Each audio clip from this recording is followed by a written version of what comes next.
Je voudrais que les Européens se rappellent qu'ils étaient les premiers migrants. Donc c'était les premiers à venir en Afrique.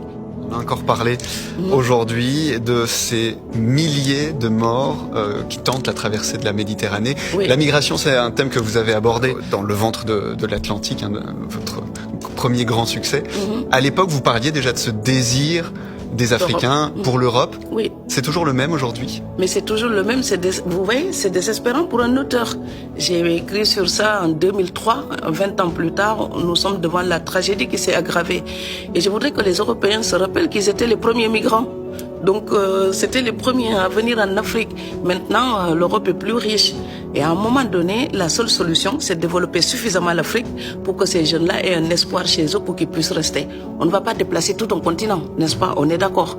Mais à un moment donné, sur cette planète, il faut que chacun puisse vivre dignement chez lui.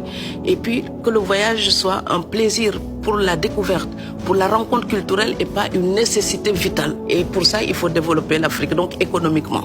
Il faut que l'Europe arrête de protéger sa richesse pour rester seule nantie comme ça au milieu de la misère. L'Europe est trop proche de l'Afrique pour avoir la gamelle pleine quand elle est vide juste à côté. Donc si on ne partage pas le pain, les gens viendront le chercher. Alors partageons-le. Quand vous voyez ces images... Ça m'attriste parce que, vous voyez, moi je suis au bord de la schizophrénie. Hein. Moi je suis chez la princesse Europe. Donc je suis à Strasbourg. Quel lieu idéal quand même pour vivre l'Europe. Je me trouve chanceuse. J'ai étudié là-bas, je vis là-bas, je travaille. Je suis aujourd'hui en Belgique.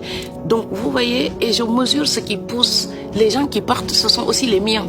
Là où j'habite, ce sont les miens. Parce que toute l'humanité, ce sont les miens.